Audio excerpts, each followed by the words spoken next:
No matter who you are, no matter how big or small you are, we are all concerned with organic reach right now from our social media. If you're advertising, you're getting more paid traffic.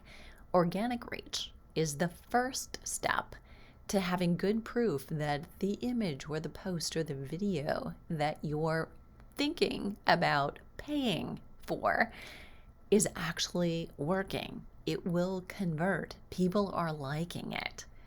So, whether you're a big company or you're a small solo trainer starting out on your own, this is for you.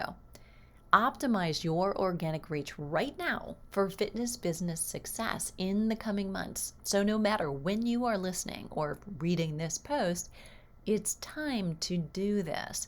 If you haven't started early and you aren't already, say, 60 days into your pre-launch for the new year, as I create this recording in early December of 2020, then put on your calendar right now, October 1st of 2021, that you will begin preparing for January 1st of 2022. But you know what they say, the next best time to plant a tree is today. So let's get started.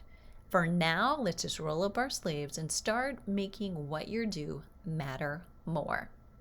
And by the way, if you need help, I'm Deborah Atkinson. You're listening to the Voice for Fitness Professionals podcast, where I give you marketing and sales strategies as well as hormone balancing strategies for women who are in every stage of menopause and beyond.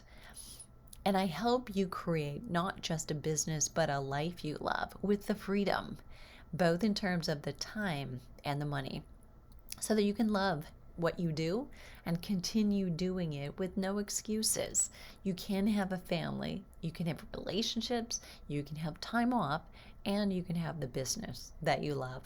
And if you want and already serve women in midlife and want to make that your exclusive high authority, credibility draw for your customers, I'm going to put the link to the Advanced Flipping 50 Fitness Specialist 2.0 link in the show notes. We are right now enrolling. By the time you listen to this, if it's later in the year, we may be enrolling or open for a new group. Right now, there currently are no plans to do that. But on January 14th, we launched the start of a 10-month program that will help you boost your organic reach and create a brand and be an influence, not a social media influencer necessarily, but be truly an influence and leave a legacy on a demographic, a female target market that influences more health and wellness in the world than anyone else does. Again, link in the show notes to that, Flipping 50 Advanced Fitness Specialist. Let's dive in. So number one, right away, in your posting, in starting with, let's say, your blog, your podcast. And, a podcast actually can be a blog. Many people will literally put the transcript of their podcast in the show notes. That's what it is. Literally, I do this. So I don't always put timestamps in there and say, here's where you can find this. But I always, and honestly, most times, I create the blog first. I create the concept and the idea, and then I decide, is this best suited for a video? Because is it action? Is it something I could do head and shoulders or really do movement with? Or is it best for a podcast or for a blog alone with more still images? And then I just honor the content by the way that I put it out there. So it doesn't matter if you're creating the podcast or creating the blog or creating the video. In most cases, there is going to be some copywriting involved, definitely in the title, then in the description, and then even in the tags. Use keywords. Number one, highlight. Use keywords.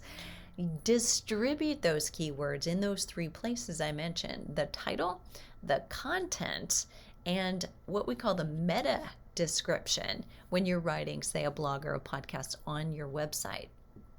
If you are on WordPress, you can use a tool called Yoast. And even on the free level, it will help you know when you've done this. When you've done all these things really well, it actually has a little marker or an icon that will tell you what's the SEO rating, how are you doing? And I tell you what, I love to get that sucker to green every time, and I won't post until I've done that.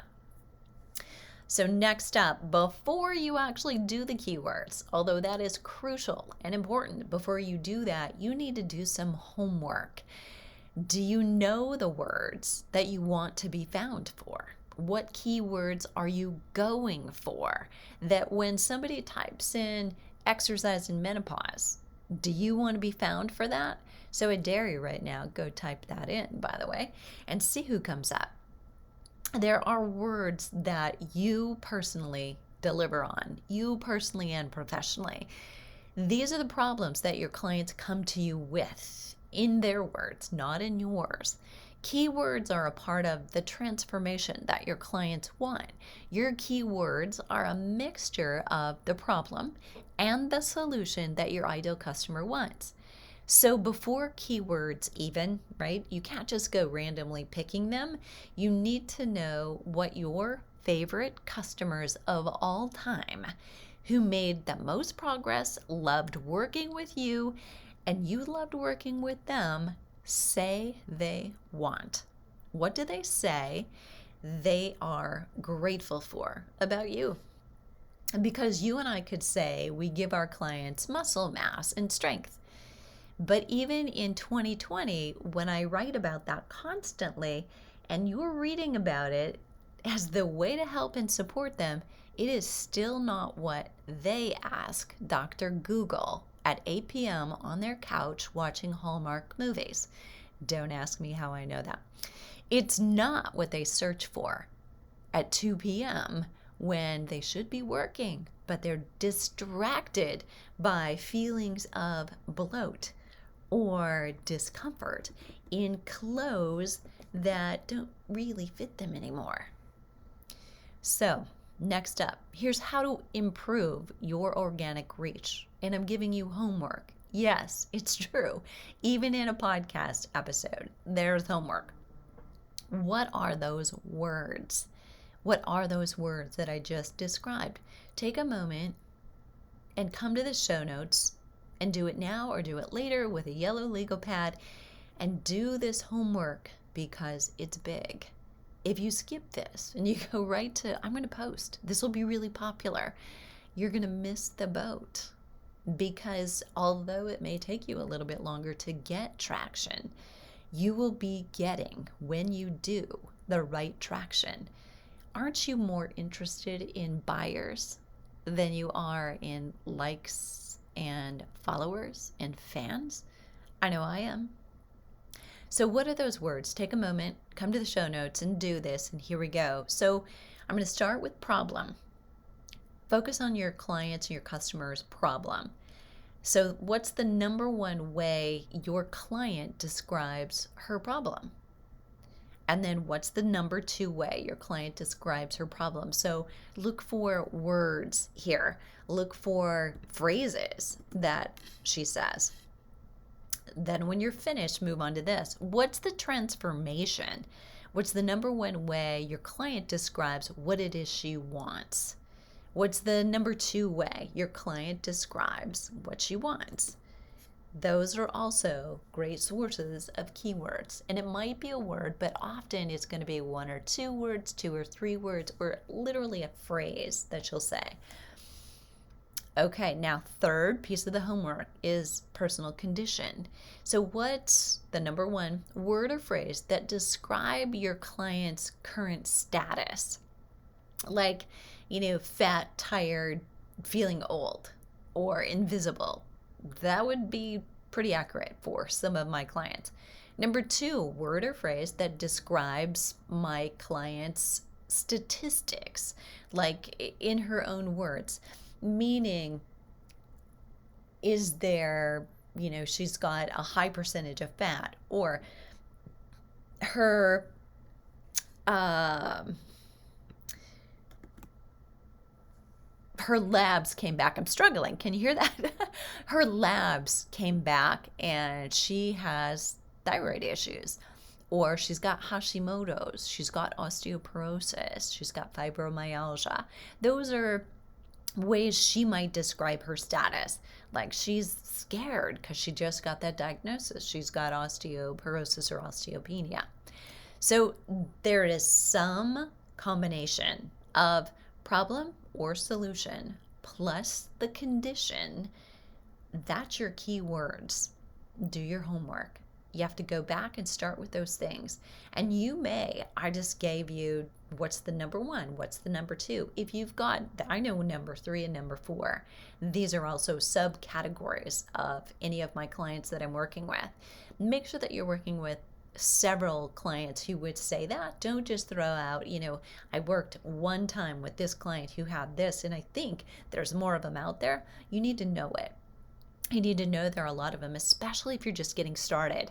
You need to have a niche that is deep, but don't go wide with that. Just go deep and narrow with people that everybody you work with, almost 95% have these common denominators, and you can help them. That's where you find those keywords. Okay, here's the mistake that will fail you when it comes to your organic reach. Let me ask you, does this sound familiar? You need to post regularly on social media, so you set aside time to do it, to create the graphics or a quote, or take a picture and even invest maybe 30 minutes creating a reels. But do you go into action doing that before you even think about what your ideal client is thinking or feeling right now? I'm guilty. No judgment. I've done it too. Not long ago, I spent hours on Sundays. I used to create all my week's posts and queue them up so they were scheduled on platforms, and voila, I'm done. And while I'm reading that voila, I don't even know if that's a word, but it is today. Here's the deal. If your posts are pushing your content and information that you think people need out there, it will fail to get you traction. Remember, social media is supposed to be a conversation. When you do that, it's like sitting across from someone. And by what I mean by do that is, if you just blindly, randomly post things you think they should hear and they need, it's like sitting across from somebody who's talking, and instead of listening, you're thinking about what you're going to say next.